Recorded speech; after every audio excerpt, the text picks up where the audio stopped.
All right, and we're off to another proposal today. Today, Jonathan and Ashley are getting, well, Jonathan's proposing to Ashley, and she's gonna say yes because that's how that goes. And we're gonna put that out there. We're gonna be doing it at one of our favorite locations. It's in Laguna Beach, and there are several reasons why we like this location. One is because technically they say that you need a permit, but we've never been hounded about it, and we've shot dozens of sessions at this location. So we're going to be shooting there, and then what you always do with proposals is that we arrive extremely early. Right now it's 2:25 and the proposal isn't until 4:30. We're going to make sure that there's nothing else being set up in that location, the area that we want to use. We use a very specific area at this location at Treasure Island Park because it allows us to kind of block off if anybody else was going to go to that area. And that way, if you're proposing there, you get a little bit at least of privacy in that area. So that's where we're gonna do it. I showed him in the email where I would recommend doing it, and I believe it's his soon-to-be sister-in-law, I think that's who's helping us out. She is gonna help set up something there, and I'm gonna meet them there a little bit early. So proposal, we're aiming for 4:30, so we're gonna be meeting them around 3:30 in order to make sure that it's, at the right spot. If anybody else for some reason is setting up there, there's plan B, C, and D.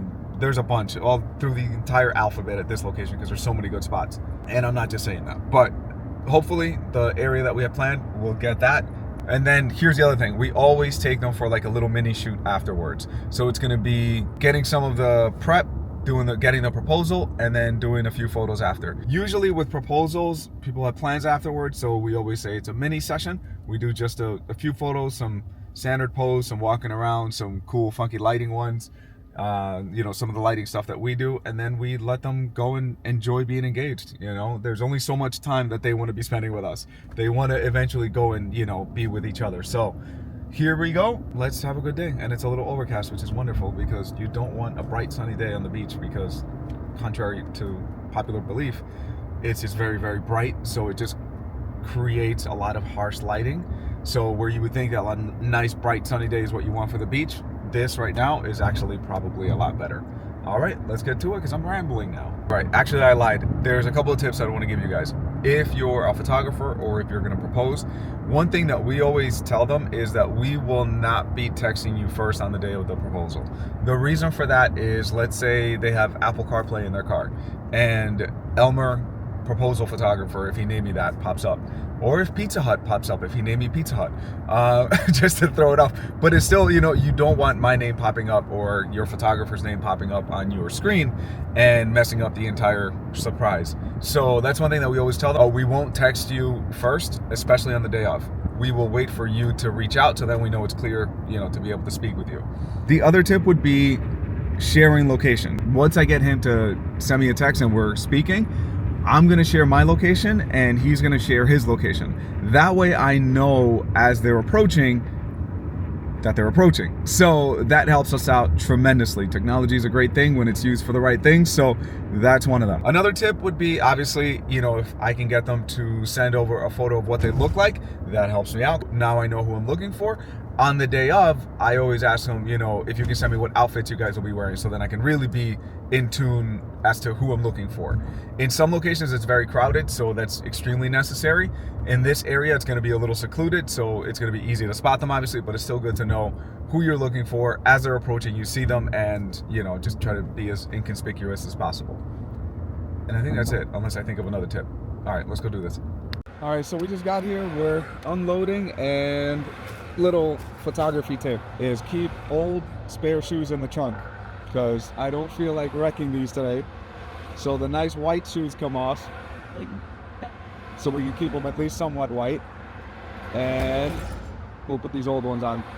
All right, I'll use a microphone so it's a little bit easier because there's a bunch of car noise. Let me drop some knowledge on you guys. So if you come to the Montage or Treasure Island Park, you want to park back here, which is right off of PCH, and I'll show you guys on the map where it is. That's Liz over there. She's helping us out today too. What you don't want to do is you don't want to park in the lot underneath Treasure Island Park, and I'm going to show you guys on the map as well. Because you see these people waiting here? they're going to be waiting here a while because the lot is very limited on the bottom, and then everybody has to wait until they can loop back around and come back up. It can take you a good 15-20 minutes to get out of this loop right here. So when I didn't find parking up here, I decided to go and find parking on PCH over there. So either use this lot, use PCH, but don't bother with this one. All right, so now we're playing the hurry up and wait game because we're here, what, an hour early? And we thought they'd be setting up already because they're setting up like a little arch, but they're still a little behind, I guess. So whenever they get here, we'll, help them set it up. There's no one else setting up here, so I'm guessing, we're gonna have this spot. And then, like I said, the reason that we like this spot is because, as you guys can see there, there's a little entranceway there that leads up to this really pretty area. And that way we can block off anybody that would be coming through over there and just letting them know, hey, we're about to shoot a proposal, if you can give us a couple of minutes. And then, once we see that they're approaching, once we see the location being shared, we see that they're approaching, that's when we start telling people if they can either clear out if they're here or ask them if they cannot pass for just a few minutes to get the proposal, and then take them for a little session after that. So yeah, really, really pretty spot, as you guys can clearly see here. Update. They are on their way, the people that are gonna set up. I won't tell you guys what time it is. They're a little late.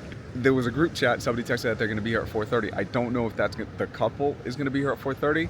I have the groom's number, so I know who that is, but I don't know who the other numbers are. I'm hoping that they're gonna get here a little bit before 4:30, obviously, to set up the thing.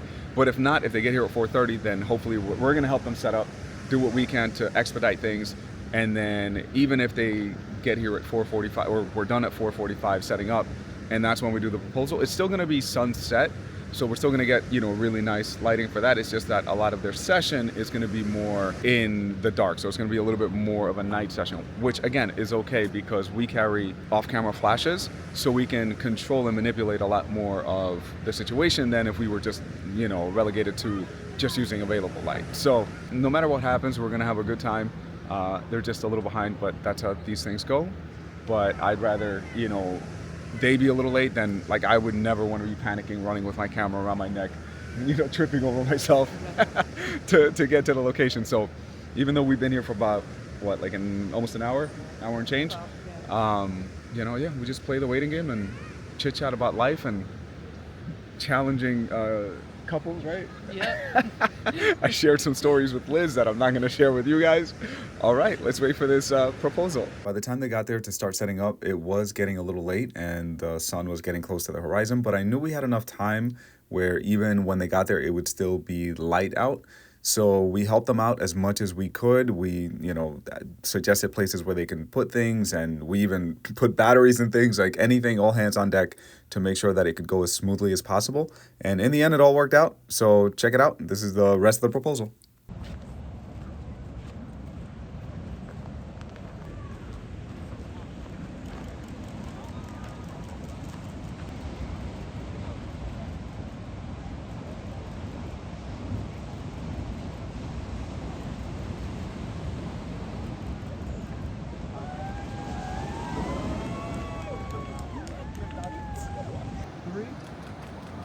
Good. Perfect. One more. 1, 2, 3.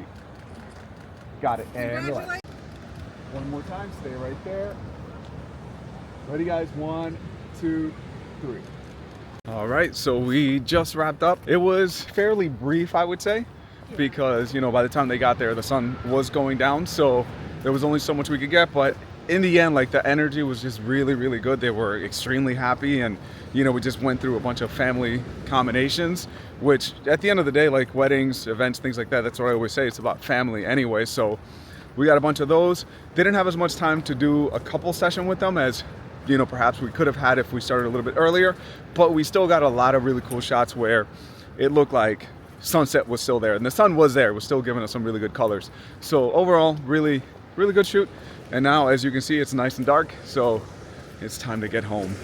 What time is it? It feels like it's 11. It's like 5:45. Yeah, but time to get home.